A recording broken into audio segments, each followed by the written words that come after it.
Buenos días. En primer lugar, sumarnos a esas condolencias que emotivamente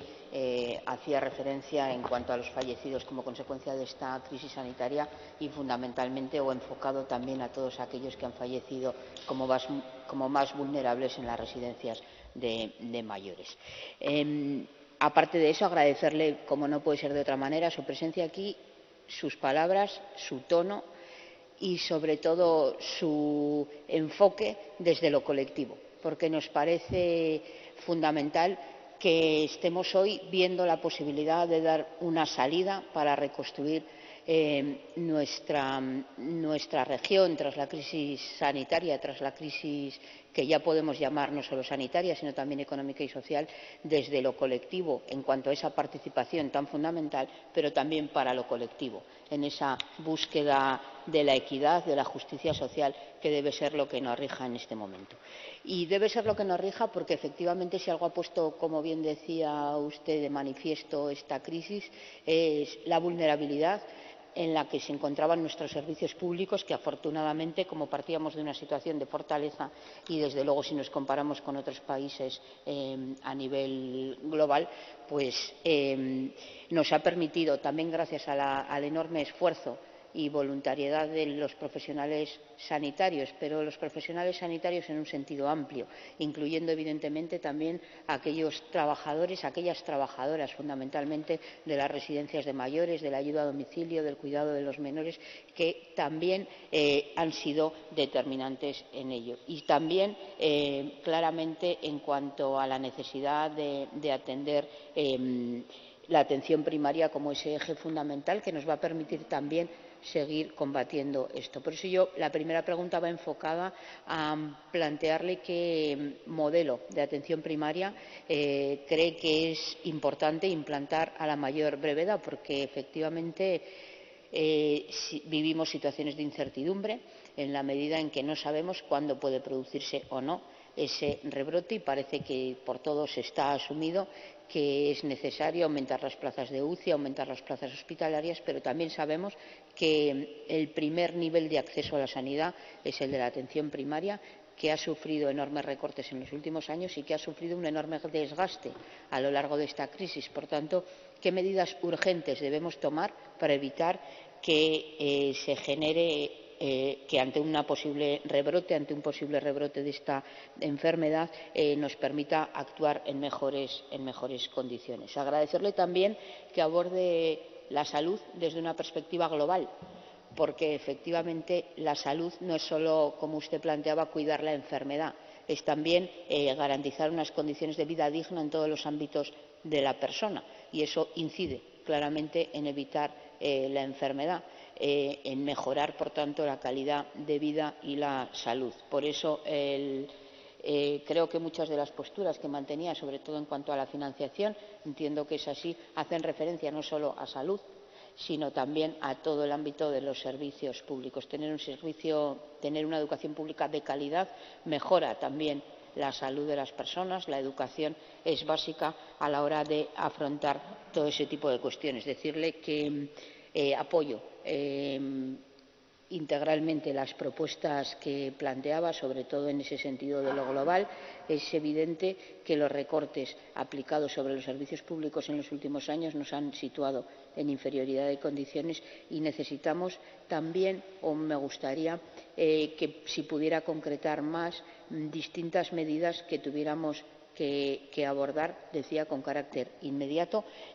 para responder con urgencia ante ese posible rebrote y escalonadamente a lo largo de los próximos años. En cuanto a la participación, mecanismos, sabe usted que hemos planteado dentro del acuerdo de gobierno una serie de recuperaciones de esos procesos de transparencia, como es la Defensoría del Paciente, y mecanismos de participación, y por tanto le pediría también que profundizara en distintas posturas a ese respecto. Y en materia de cuidados es algo en el que no le voy a pedir que se exceda mucho, porque hay otro apartado que se extienda mucho, quiero decir, porque hay otro apartado en el que nos centraremos, que es el de la protección social. Yo creo que esta crisis ha puesto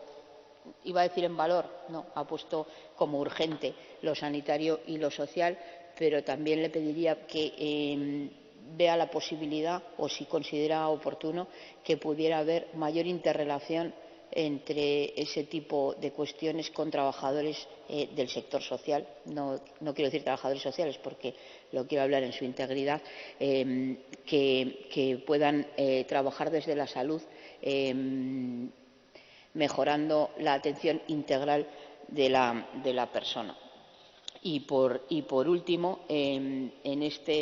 también le agradezco enormemente el lenguaje llano, ¿no? Porque cuando estamos en este Parlamento y parece que tenemos que entender de todo, y hay muchísimas cuestiones técnicas en materia de salud que sería imposible desde mi punto de vista abordarlo, y por eso le agradezco ese lenguaje, ese ejemplo del paraguas que nos permite comprender muy bien cuál es la alternativa que defendemos. Decirle que le pido también que, como Marea Blanca, lo ha puesto usted de manifiesto, y me consta que ha venido aquí no a título personal como experta que es, sino también en representación de la Marea, y le pido también que dentro de esa defensa de la participación ciudadana, desde la Marea colaboren también en ese buzón que hemos abierto de participación de propuestas, porque estoy segura de que son muchas las cuestiones que tienen que aportar. Sé que media hora parece mucho tiempo, pero me consta que no lo es tanto, y por tanto, bueno, pues le pediría, como le decía, que centrara un poco más la postura en atención primaria y también en un aspecto básico para nosotros. Vivimos en una comunidad muy pequeña, pero que está enormemente disgregada. También quería hablar le pediría que nos explicara un poco cuál es su alternativa de cara a la atención de salud en los distintos municipios, pequeños municipios de nuestra comunidad, y cómo eso ayuda a esa salud comunitaria, a esa salud pública que es fundamental para todos nosotros. Y también, por último, vincular el tema de eso que planteaba al principio, los problemas generados por someter los elementos esenciales como respiradores, mascarillas, equipos de protección, en definitiva, a las leyes del mercado. Cómo podemos también profundizar en tener los mecanismos para que desde los servicios públicos podamos acceder a esos equipos de protección, no solo para una crisis sanitaria como la hemos vivido, sino de continuo, porque claro, el riesgo de estas crisis es que no se puede reaccionar cuando ya la tenemos encima, porque si reaccionamos cuando la tenemos encima no podemos acceder a las soluciones con facilidad. Y también, centrándolo en algo general, ¿qué opina o qué mecanismos podemos hacer de cara a las farmacéuticas? Y si considera fundamental también recuperar en la inversión pública la investigación en I+D y en concreto asumir todas las reivindicaciones de la ciencia, ¿no? Porque todos estamos confiando en esa vacuna o incluso en esos medicamentos que puedan curar, y realmente también los recortes que nos ha explicado claramente en materia de servicios públicos han sido también importantísimos en materia de investigación y de precariedad de los investigadores en nuestra comunidad. Por eso era el último punto. Muchas gracias. Reiterar mi agradecimiento inicial y pedir disculpas en nombre de mis compañeros del Partido Popular, porque me parece que no han comprendido muy bien las comparecencias a este respecto. Tengan la seguridad de que no intentaremos increpar desde la tribuna a los expertos que traigan desde su partido, porque efectivamente no va a haber coincidencias, porque efectivamente, como usted bien decía, viene a este Parlamento en representación de una asociación, de la Marea Blanca, que, como no puede ser de otra manera, tiene ideología. Y efectivamente le agradezco también que haga clara defensa del tener ideología, porque lo contrario es engañar. La ideología marca cómo, desde qué punto de vista personal y colectivo abordamos un problema concreto, y evidentemente desde las diferentes ideologías se abordará de distinta manera. De venir aquí a pretender, como hacen otros, dotar a la propia ideología de la veracidad, pues es claramente antidemocracia y antinegociación. Partamos de una ideología y lleguemos a un punto de encuentro común de las distintas ideologías para buscar una salida que satisfaga a todos. Agradecerle también la referencia hecha a la defensa de lo público, y creo que ha sido bien clara en toda su exposición, tanto en la primera como en la segunda, relativo a lo que supone la privatización de los servicios públicos y cómo, en ese sentido, lo que se está haciendo, o desde ese punto de vista lo que se hace, es derivar recursos públicos a obtener otro tipo de beneficios lícitos. Evidentemente, la primera obligación de una empresa privada es obtener beneficio, porque para eso se funda y con ese sentido se hace, salvando otro tipo de formas jurídicas a las que hacía referencia y que también son positivas, como pueden ser las de economía social o a empresa pequeña u otro tipo de cuestiones. Pero, en definitiva, yo le pido que concrete. Yo le he entendido y creo que es positivo que así se concrete al finalizar la introducción, que es la defensa de la gestión pública de los servicios de salud. Y en ese sentido, pues también lo he entendido en su primera intervención y, por tanto, le pido que lo concrete en el sentido de una de las vías necesarias sería la recuperación de esos servicios privatizados. También le quería plantear una serie de preguntas concretas desde su puesto de trabajo. ¿Cómo percibe la privatización que de algunos servicios se han venido sufriendo, y si eso supone un ahorro de costes, como se viene defendiendo por algunos sectores? En concreto, por ejemplo, podemos hablar del servicio de radiología o hablar de otro tipo de cuestiones como la derivación a la que usted hacía referencia en su primera intervención a Viamed Los Manzanos. Y si pudiera concretarnos más los problemas que se han podido generar en ocasiones con servicios privatizados de atención a la salud, como puede ser, ponía el ejemplo de Muface, que está evidentemente en muchas ocasiones, bueno, en todas, sostenido con fondos públicos en la medida en que es financiado por los recursos públicos, al ser empleados públicos a los que se está protegiendo, y cómo eso ha devenido en que en un momento como el actual, en una coyuntura como la actual, esos recursos públicos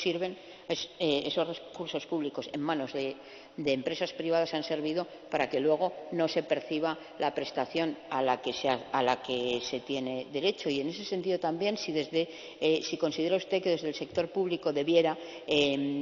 pedirse a esas empresas que no han atendido. Es evidente que desde el Servicio Público de Salud debemos atender cualquier necesidad de salud de cualquier ciudadano, pero que en la medida en que debiera ser financiada por una empresa privada, si entienden que debieran pedirse a esas empresas que repongan al Estado, al servicio público o a la comunidad, al servicio público de salud, de esos servicios que hemos prestado a usuarios de sus compañías de seguros o de sus mutualidades. En cuanto al tema de los equipos de protección, brevemente, porque se me acaba el tiempo, plantearle si considera usted que es posible tener los recursos necesarios en todo momento desde la gestión exclusiva de ese tipo de servicios desde la empresa privada, en la medida en que, como usted bien decía, desde el propio sistema capitalista puede ser, en ocasiones, en aras a aumentar el beneficio económico, retener para elevar el precio de mercado, reduciendo así la demanda, y si eso tiene efectos sobre la salud, que puedan ser corregidos, porque también desde las administraciones públicas juguemos en ese sistema económico para prestar el servicio en condiciones de calidad. Y, por último, también la última pregunta a la que quería hacerle referencia, que creo que no se ha tocado, es si considera que, como consecuencia lógica de esta situación de pandemia y la paralización en ocasiones de las intervenciones quirúrgicas pendientes, si se ha aumentado en gran medida las listas de espera, y si hay algún plan o les han comunicado algún plan para agilizar y garantizar que todas esas paralizaciones que han podido producirse hasta cierto punto con lógica, en la medida en que se destinaban los recursos a lo urgente, quizá no tanto a lo importante, pero sí a lo urgente, pues se han paralizado otro tipo de cuestiones, y si hay un plan o considera que debiera establecerse un plan para agilizar esas listas de espera que puedan haberse visto agravadas últimamente. Muchas gracias.